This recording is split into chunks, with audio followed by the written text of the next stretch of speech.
with Bennett that was on with us, and that was great. And my nephew Patrick was with me the other night, and we were hanging out, and he was telling me all about seeing him and hoping to see Danielle. But of course, Danielle was, getting everything ready and wasn't quite dressed, so she didn't want to be on screen. But it was cool to be able to show you my grandson.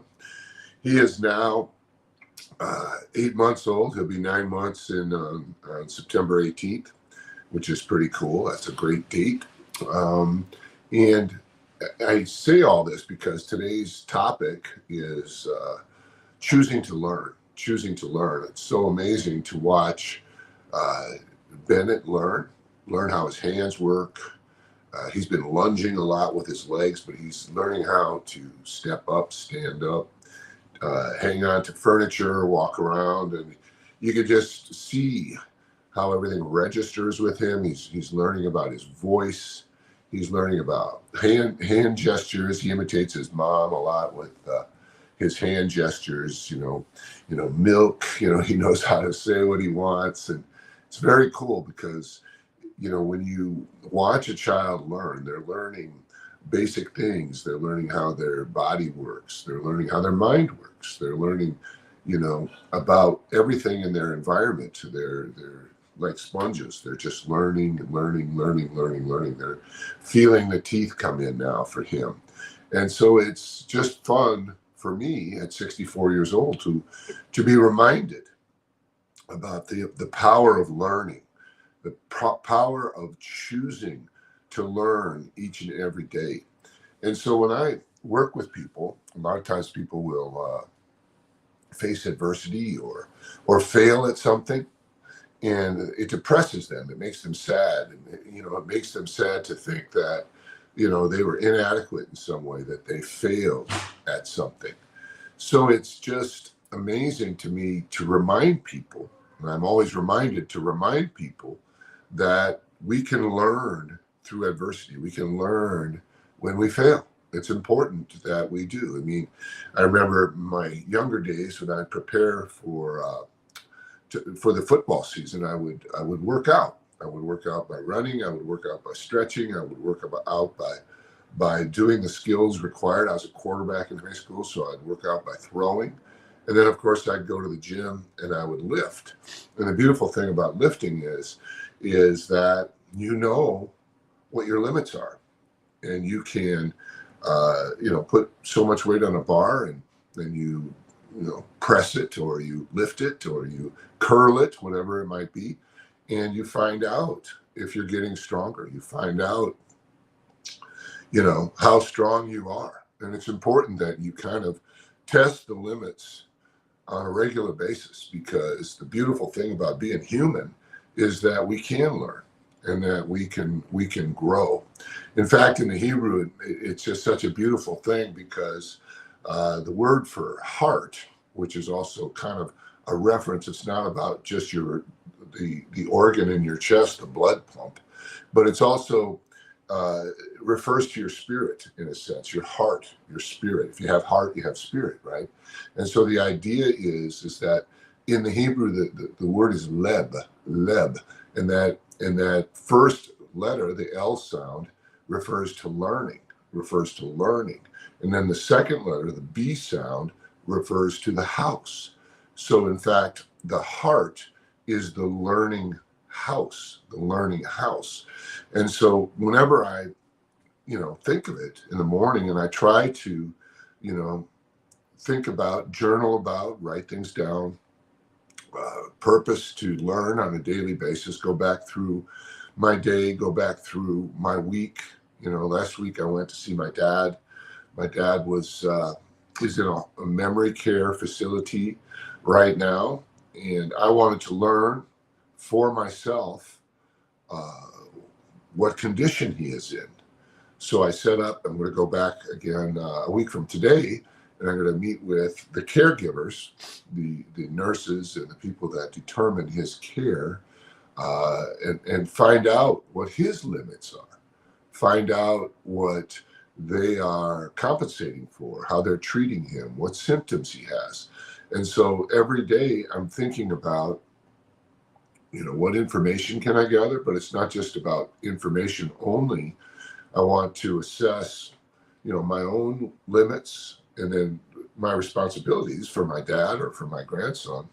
I want to assess what my availability is. I want to assess so that I can perform, so that I can be available, so that I can be available on purpose, all these things. So always being a little bit more conscious of what I'm learning. Today I'm going to meet some friends that I played football with in college, and we're going to play a little golf, and we're going to hang out, and I'm going to find out what they're up to. And I'm going to connect that to other things I'm doing in my life, either to facilitate them. Last week, I met with a young man, 21 years old, who is looking for a new job. He's just back from Denmark. Very, very smart young guy. Good looking, smart, all that good stuff. Friend of mine's son. And so, I listen to learn, and I listen really with a caring ear, and that helps me to learn, helps me to remember, helps me to think about where connections might be made.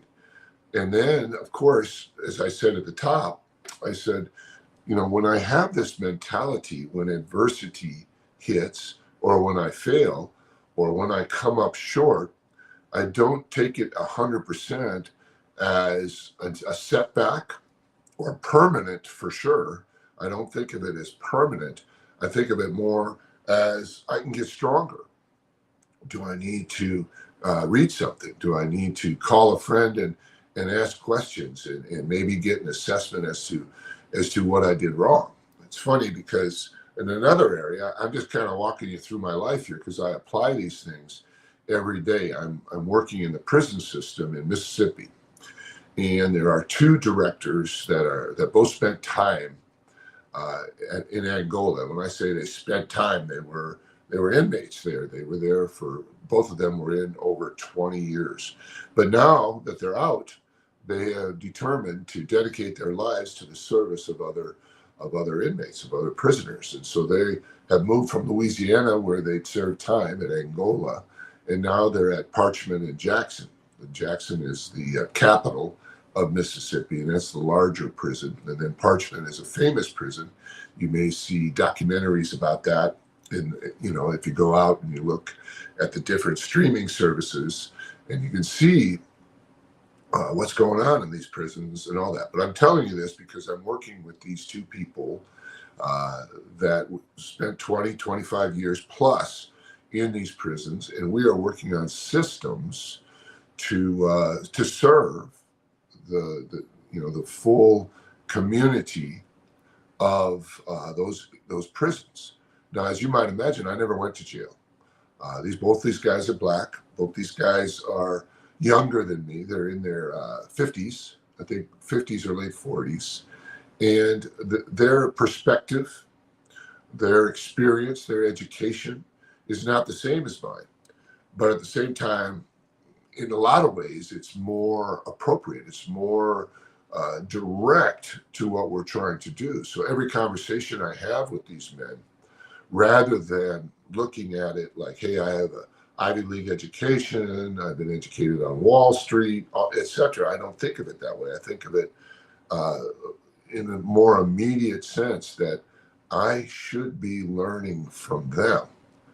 They're asking me questions about approaches and stuff, and then I bring my opinions, I bring my experience, my education to bear, and my people skills, etc. But at the same time, I'm always purposing to learn. So let's review a little bit on this. It's important that every time you fail, you take time to ask the question, what did I learn? Okay, very important. Now because when you fail, a lot of times you want to quit. But when you ask the question, what did I learn? Then you realize that with a little bit of effort, with a little bit of exercise, whether it's mental or physical or spiritual or emotional, a little bit of application of how do I get stronger? How do I get faster? How do I become more sensitive? aware? How can I develop more finesse, more subtlety? How can I do the things to accomplish my goals so that I don't fail next time? And you think about it and you journal, and that gives you the ability to stay resilient, stay in the game, get back up. It's not about how many times you get knocked down. It's just that you have to get knocked up again. That's a cliche, but at the same time, when you're always looking to learn, and you should never be sad or depressed when you learn your limits, right? When you learn your emotional limits, or you learn your financial limits, or you learn the limit of a relationship, rather than saying good, bad, that's bad, they're a bad person. You say, what did I learn? How can I make it better? How can I get stronger? How can I, go through this on a regular basis? So I've learned, in my walk in my life, whether it was on the commodities trading floor, whether it was playing ball at Yale, or whether it was working in the prisons or with the Navajo Nation or down in Cuba, I always remember that every interaction I'm going to learn something. And when I say I remember, I purpose to remember. I purpose to, and what that does for you, a lot of times what it does for you is it puts you in a respectful place, because you're now the student, right? And you're asking questions. You actually are interested in what the person you're interacting with knows. So learning helps you to overcome adversity. And when you fail, it helps you to keep moving forward and to build and get stronger. But learning also puts you in the right state of mind to respect your coworker, to respect a new relationship, to respect somebody that you may in your mind think you're more developed than. But when you're always coming into that situation and you have the attitude that I'm going to learn something from this child. My grandson is teaching me. My daughter is teaching me. Okay, she's 30 years old. She's a doctor, right? So she's learned a lot. She knows a lot of things I don't know. I'll never know, right? And so I'm always learning.